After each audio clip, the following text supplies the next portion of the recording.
Have you ever wondered how some people can easily pick one thing while you're struggling to decide on what you like?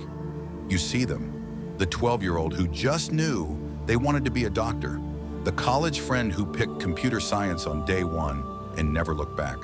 They seem so simple, so clear. And then there's you. Your bookshelf has a book on coding, next to a book on ancient philosophy, next to a guitar you bought last year. Your YouTube history is a war zone, a 3-hour lecture on quantum physics, a video on baking sourdough, a tutorial on day trading. You are a multi-potentialite, a Renaissance soul, a jack of all trades, and you are paralyzed. You are drowning in your own potential, a master of nothing. You live in a constant low-grade panic that you are wasting your life. You have 100 unfinished projects, 50 great ideas, and 0 mastery. You are the ghost in the room, the dabbler who knows a little about everything and nothing about what matters. The world has been screaming a lie at you since you were born. Find your one true passion. So you're stuck in a hell of your own making. An analysis paralysis so deep that you're terrified to choose one path. Because in a world of infinite options, choosing one thing feels like a death. It feels like loss. What if you choose coding only to find out you were meant to be a musician? What if you commit to philosophy only to realize you missed your chance to be a baker? So you do nothing. You keep your options open, which is a polite modern way of saying you are choosing to fail by default. This is a disease. It's the disease of the dabbler, and it will cost you your entire life. Today, you're going to learn the cure. There's an ancient Japanese concept, IKIGAI. You've probably seen the cute version, the neat 4-circle diagram that your high school guidance counselor showed you. The one that makes you feel warm and fuzzy and says, just find the middle. That's not what we're doing here. We are going to use the brutal, tactical, warrior's version of Ikigai, the version that acts not as a feeling, but as a filter, a weapon, a ruthless system for slaying your 100 what-if selves so that one of you, the real you, can finally live. But I'm warning you, this system will not inspire you. It will expose you. It will force you to look at your 50 passions and admit the truth, that 49 of them are just hiding places for your fear. It will force you to kill your potential self so you can finally become an actual person. Chapter 1, The Myth of the Specialist and the Lie of the Dabbler. The modern world has sold you a catastrophic lie. It's the specialist myth. This myth says you must be one thing to be successful. You are a doctor, a programmer, a lawyer, a plumber. You are a cog in a machine, and your value is defined by your one, narrow, replaceable function. This is the industrial age model, and it is dying. And you're the opposite. You're the dabbler. You've rejected this, but in the most useless way possible. You've become a jack of all trades, master of none. You're a disorganized, unfocused, paralyzed mess. You think these are the only 2 options?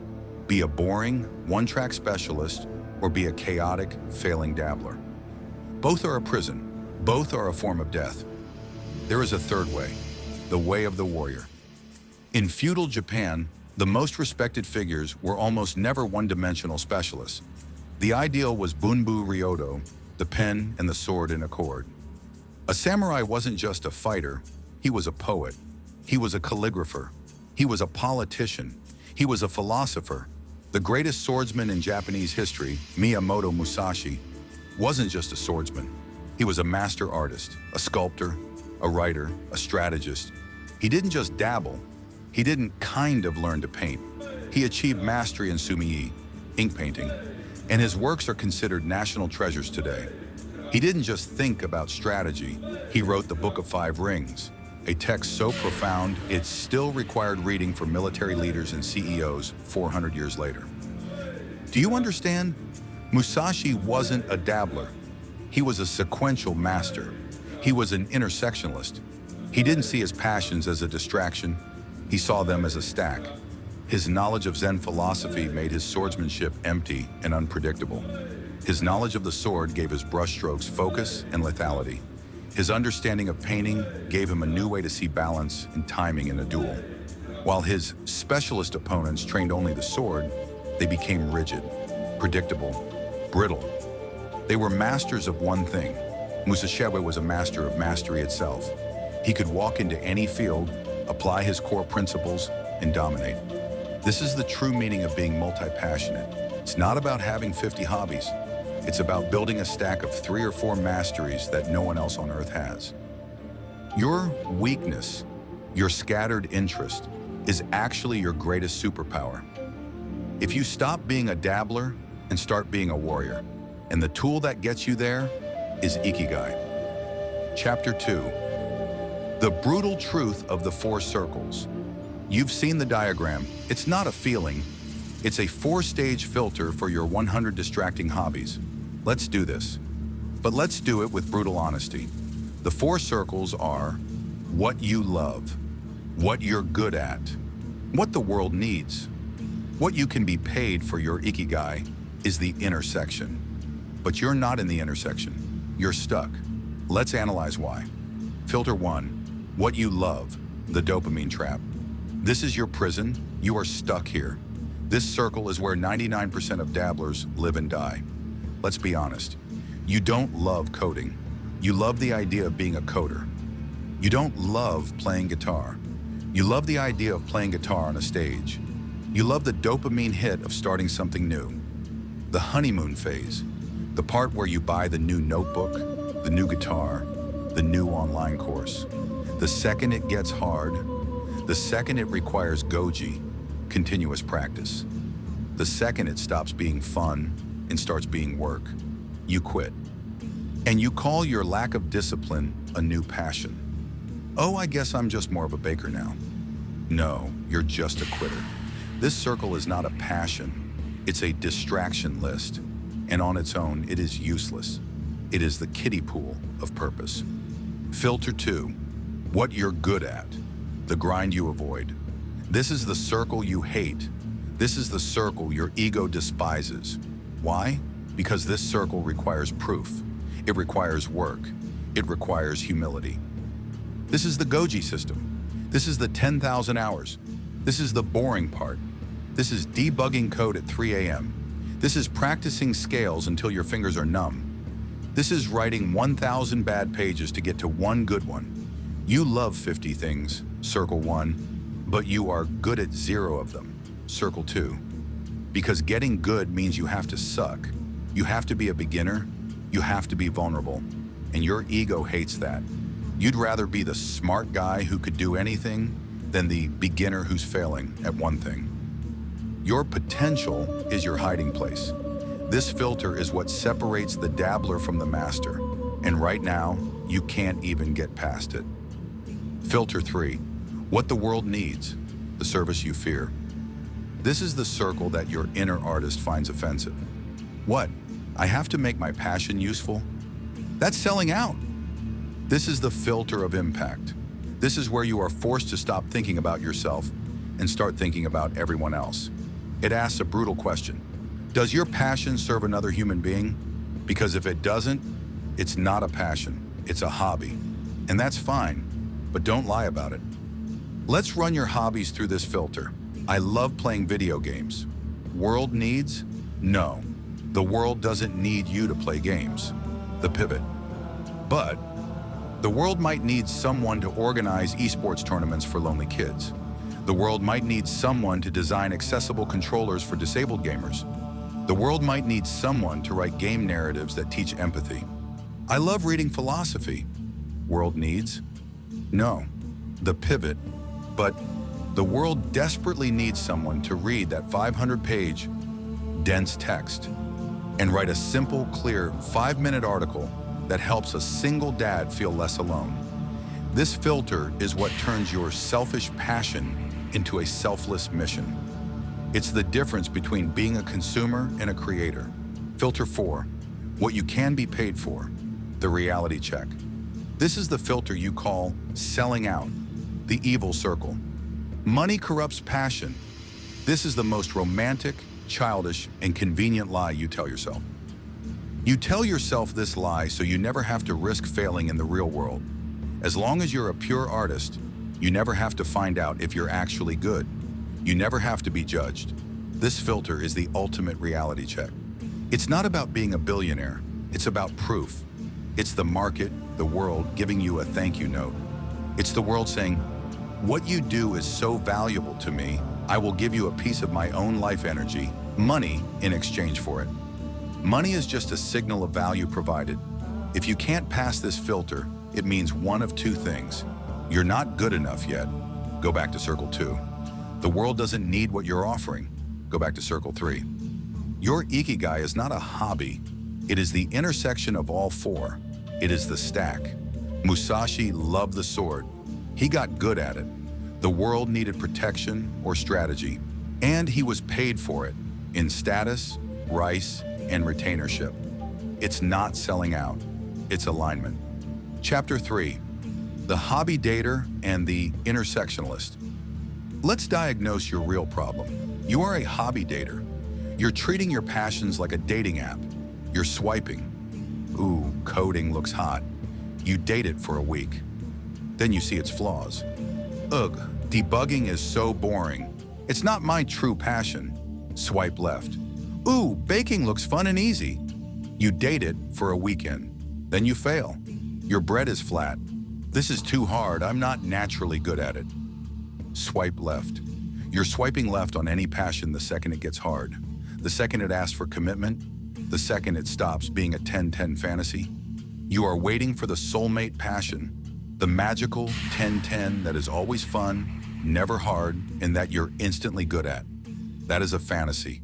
It does not exist. And it is this fantasy that is keeping you a dabbler your entire life.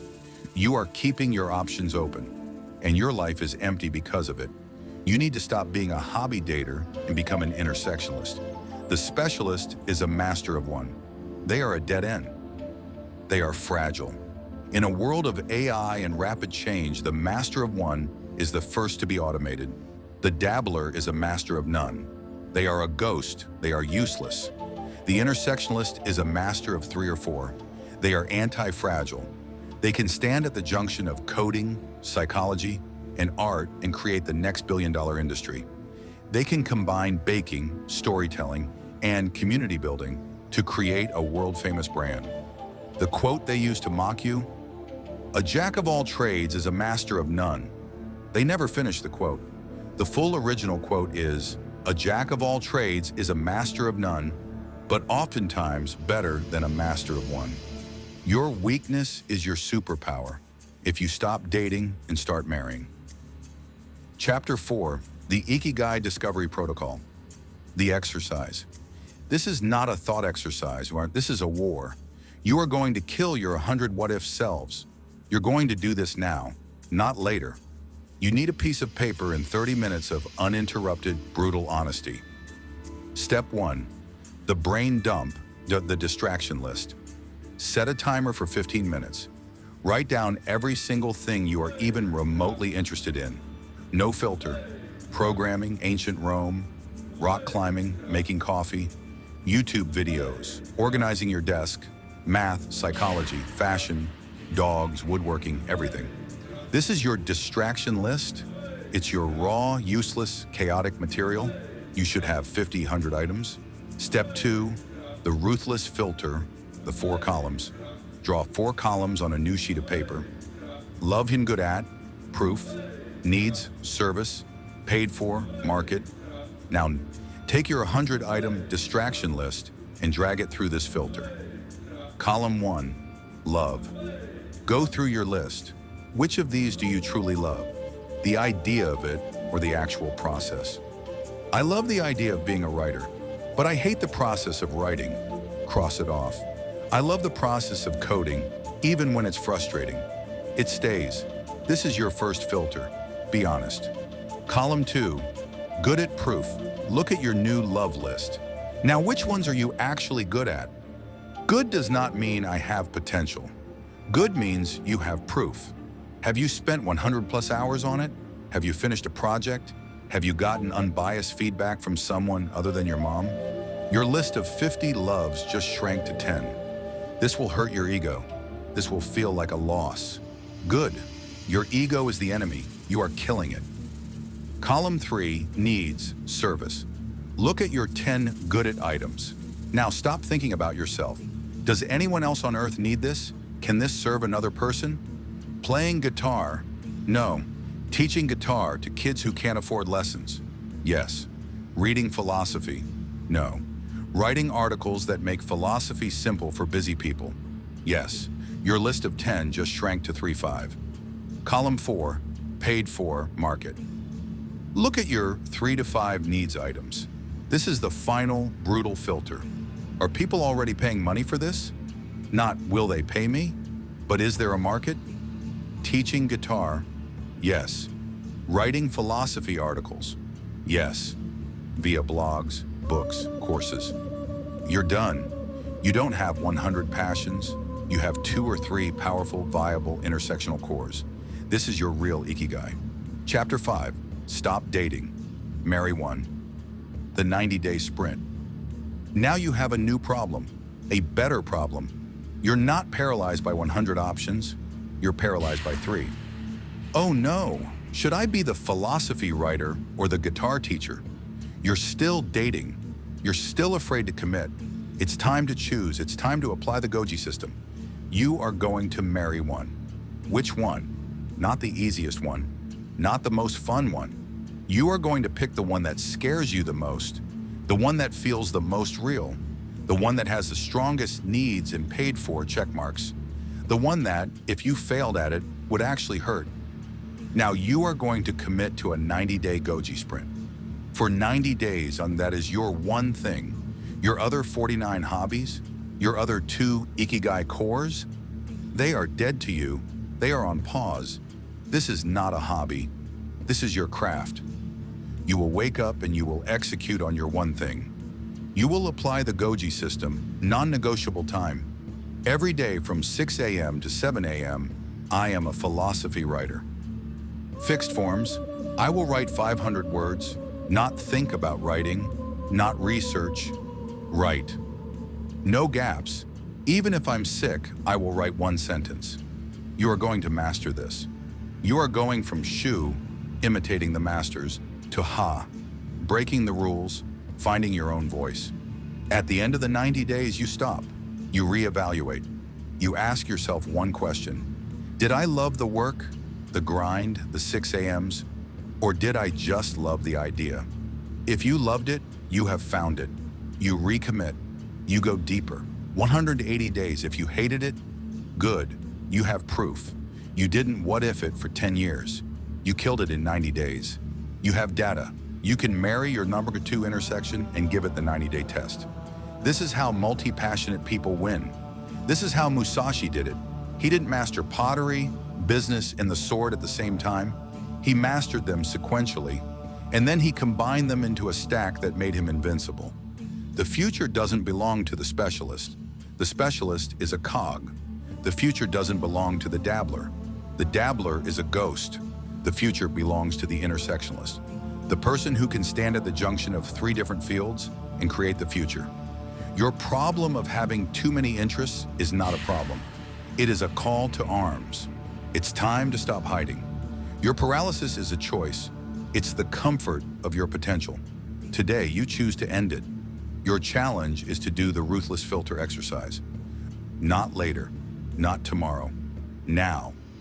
In the comments, I don't want your 100-item distraction list. I want your result. Tell me the 2 to 3 intersectional cores you found. Then tell me the one you will marry for a 90-day sprint. Make it public. Make it a vow. Let the fear of public humiliation be your fuel. That is your first act of mastery. And if you are ready to stop dabbling and start mastering, subscribe to this channel. We are not jacks of all trades here. We are building the masters of the intersection. Now stop thinking, start filtering.